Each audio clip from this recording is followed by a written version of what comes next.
En los mercados de fichajes siempre hay nombres que parece que van a llegar a un club y al final acaban llegando a otro y la vida les lleva por otro lado muy distinto. Y hoy vamos a repasar 8 fichajes que se pudieron hacer en la historia de la Bundesliga que yo creo que habrían cambiado el fútbol alemán para siempre. Yo soy Andrés Valls y aquí es donde las granjas son vida.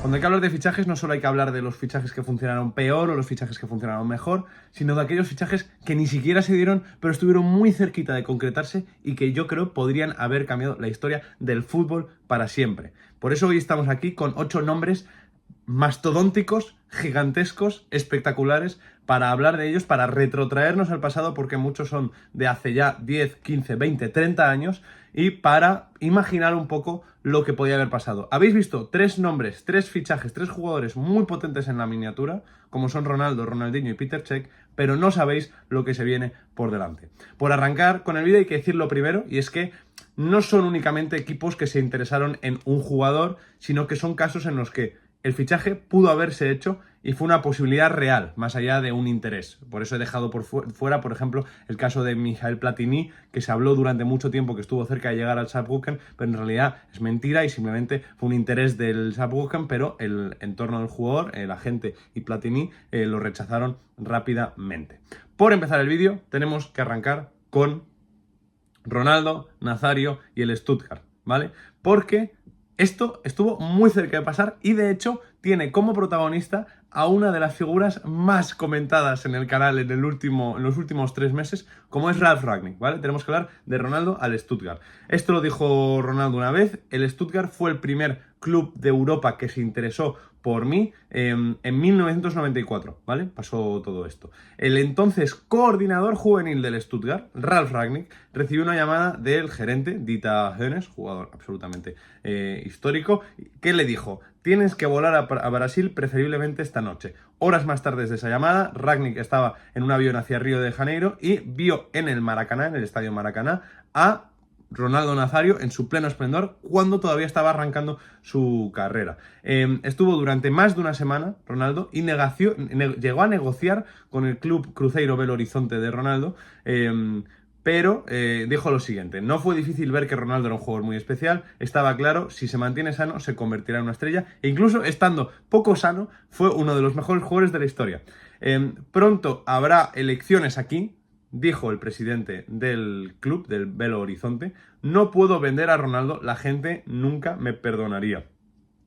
El presidente del club al final también era un político de la zona y estas cosas estaban ligadas y por tanto el precio por su fichaje tenía que subirse. Es decir, si el Stuttgart quería fichar a Ronaldo tenía que pagar un poco más de lo que estaban ofreciendo.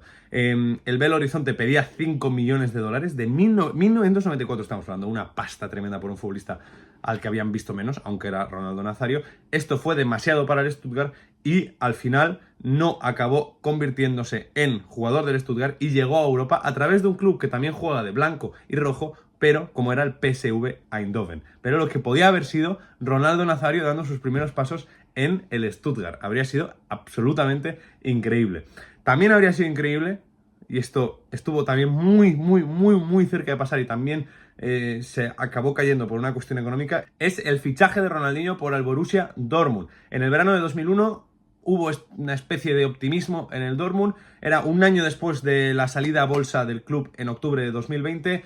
Empezaba a tener bastante dinero el Borussia Dortmund y tenían objetivos muy ambiciosos. Antes de la temporada 2000-2001 ficharon a Tomáš Rosický por unos 14,5 millones de euros del Sparta Praga y un año más tarde tenían un objetivo muy claro como nuevo fichaje, que era Ronaldinho. En ese momento Ronaldinho todavía estaba bajo contrato con el Grêmio Porto Alegre, pero y estaba en camino a Europa, es decir, su siguiente gran paso era llegar a Europa. Estaba muy arriba en la lista de deseos del entonces entrenador Matías Sama, pero según sus propias declaraciones, según Ronaldinho, el salto a Dortmund era demasiado grande y optó por llegar al Paris Saint-Germain, que pagó 5 millones de euros por el traspaso. Solo 2 años después, el Barça puso más de 32 millones de euros para fichar a Ronaldinho encima de la mesa.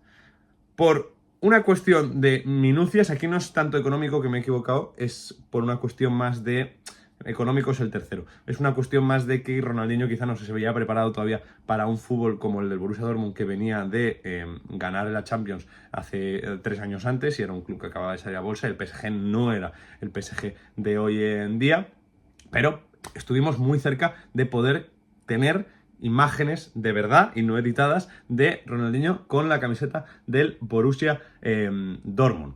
El tercer nombre, y este sí que se cayó por una cuestión económica, porque el Werder Bremen fueron unos tacaños, fue Peter Cech, que antes de llegar a la Premier League, muchos años antes de llegar a la Premier League, casi se abre camino en la Bundesliga. En la primavera de 2001 estuvo en un entrenamiento de prueba en el Werder Bremen, entonces tenía 18 años y dejó una impresión muy buena, pero los 600.000 euros que pedía el Khmel Blyszany, que era su club de origen, era demasiado para Werder Bremen. Además, se dice que el gerente Klaus Allofs reconoció en ese momento que el traspaso estaba roto, además de la evaluación que habían hecho del portero suplente en ese momento, Jakub Wierczewski, que era mejor que Peter Cech. En ese momento habían planteado a sí mismos que 600.000 euros por un portero de 18 años de República Checa era quizá mucho dinero, y que además el portero suplente que tenían era mejor que Peter Cech en ese entonces. Un año después, el Stade Rennais ya puso, unos meses más tarde, Cech se fue al Sparta de Praga por esos 600.000 euros que exigía su club. Un año después llegó al Stade Rennais por 5 millones y un año después llegó el Chelsea y puso 13 millones encima de la mesa, y el resto es historia, con el que es posiblemente el mejor portero de la historia de la Premier League. Pero 600.000 euros eran demasiados para el Werder Bremen. Klaus Allofs ha acabado en el Fortuna Düsseldorf de segunda división por cuestiones del destino, ¿vale? Porque como dijo Lamine Yamal, como me respondió a mí Lamine Yamal, el destino pone a cada uno en su lugar. El cuarto nombre es el nombre de Harry Kane, ¿vale?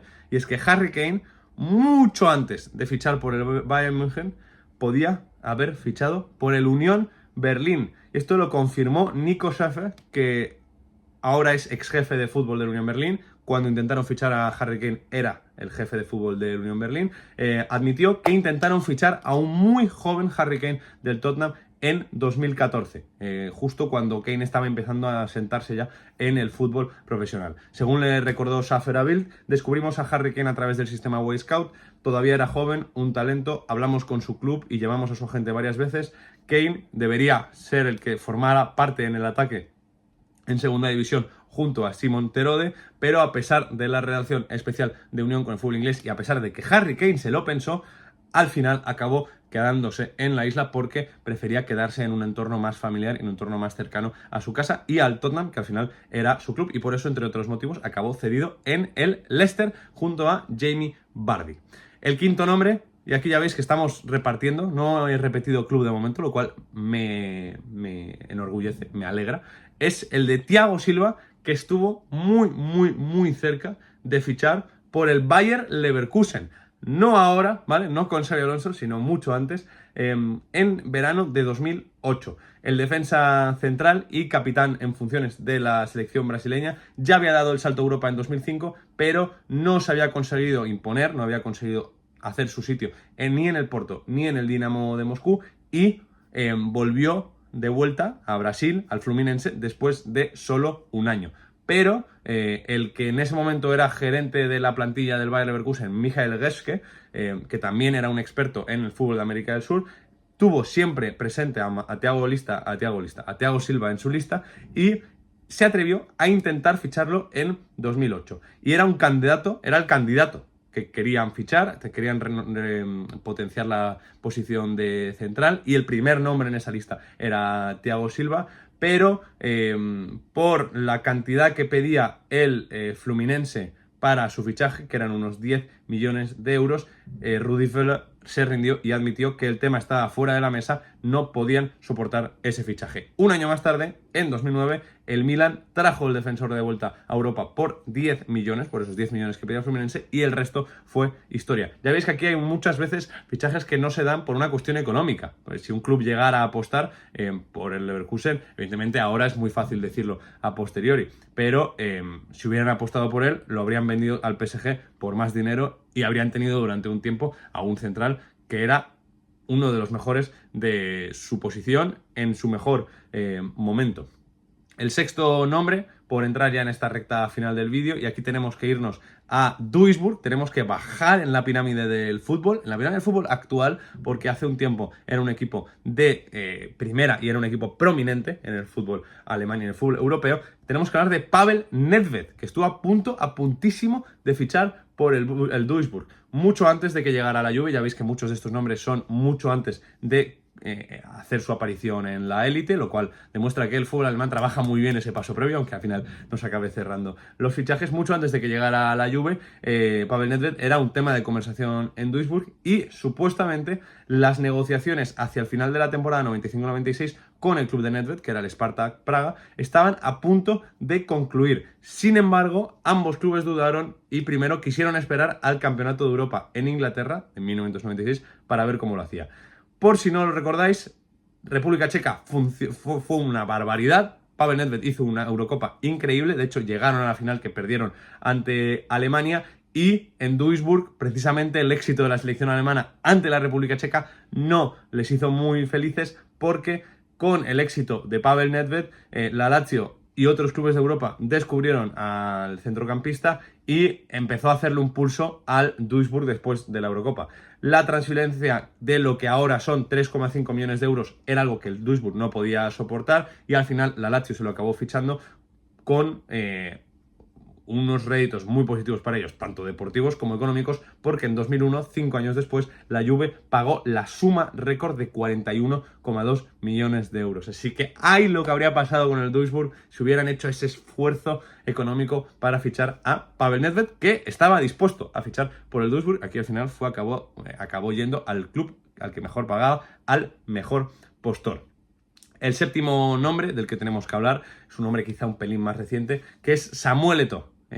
Al Schalke 04, esto estuvo a punto de pasar, Samuel Eto'o al Schalke 04, y aquí tenemos que hablar de cómo un jugador marca un gol a un club y ese club al final acaba intentando ficharle. Porque en 2001, cuando Samuel Eto'o tenía todavía 20 años, marcó un gol en Champions para el Mallorca ante el Schalke 04. Porque sí, amigo, igual no lo recordabas, recuerdo desbloqueado, pero el Mallorca jugó la Champions League.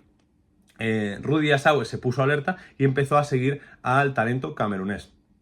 De todas formas, no se abrió la posibilidad de un fichaje hasta 2003, y ahí fue cuando Assauer prometió a Jupp Heynckes, que era su entrenador, un verdadero goleador, un verdadero talento, y intentó fichar a Samuel Eto'o. Sin embargo, les asustó la tarifa o lo que pedía el club por 10 millones de euros y decidieron confiar en Víctor Agali. Si Assauer hubiera sabido que un año después el Barça estaba dispuesto a pagar 27 millones de euros por Eto'o, posiblemente habrían fichado al camerunés, lo habrían llevado al Veltins Arena y no habrían confiado en Víctor Agali, del que nadie se acuerda a día de hoy, no como pasa con Samuel Eto'o, que es el único jugador en toda la historia del fútbol que ha ganado 2 tripletes con 2 clubes en 2 temporadas consecutivas, ¿vale? Una cosa loquísima. Creo que la ganó en 2009 con el Barça y en 2010 con el Inter Milán. Una barbaridad. Y para acabar, tenemos que hablar de O'Reilly, tenemos que hablar de Pelé y tenemos que hablar de la participación del Estado brasileño en el fútbol y en la carrera de Pelé, porque ya sabéis que muchas veces hay fichajes que no se dan por el entorno, el famoso entorno, porque el padre no quiere que vaya a este club, porque la pareja no quiere que vaya, por el agente. Bueno, aquí el caso fue el Estado brasileño, y tenemos que hablar de Pelé y del Hannover 96, porque en 1964 la directiva del Hannover 96, que estaba en una mejor posición deportiva que a día de hoy, contactó con el Santos, que era el club de origen de Pelé, a través de conocidos de habla portuguesa que tenían el club alemán. El dinero no fue un problema, ¿vale? Lo que pedía el Santos no fue un problema, estaban dispuestos a pagarlo, y además Pelé no cobraba tanto. De hecho, Jupp Heynckes, que en ese momento estaba arrancando su carrera, cobraba 10 veces más en comparación con la superestrella brasileña, pero el gobierno brasileño puso fin al traspaso y declaró al campeón del mundo, a Pelé, como propiedad estatal. Por lo tanto, no se le permitió cambiar al extranjero hasta los años 70, hasta mediados de los años 70, en el final de su carrera, cuando se le concedió la posibilidad de fichar al New York Cosmos. Así que si alguna vez te habías preguntado por qué Pelé nunca había jugado en Europa, que es algo que se le echa muchas veces en cara, el hecho de que haya marcado tantos goles en Brasil y nunca jugara a la Champions o nunca tuviera una posibilidad en Europa. No es porque él no quisiera, no es porque los clubes europeos no lo intentaran, es porque el gobierno brasileño se negaba y le declaró como propiedad estatal. Así que seguro que no sabías esto. Habría sido increíble ver a Pelé jugar en Alemania. Habría sido increíble poder hablar de Pelé como jugador brasileño en más vídeos y no solo en este de casis, de fichajes que casi se produjeron. Pero bueno, dejadme en comentarios si os ha gustado este tipo de vídeos porque hay muchos más nombres. Puedo hacer una segunda parte. Está el caso de Jude Bellingham con el Bayern München. Está el caso... Hay muchos nombres. Y esto también permite para decir cosas que son verdad y cosas que son mentira, como lo de Platini y el Saarbrücken. Así que nada, muchas gracias por el vídeo. Dejad una buena suscripción, dejad un buen like, compartidle este vídeo si tenéis algún amigo al que creéis que le puede interesar. Y nos vemos en el próximo. Hasta luego.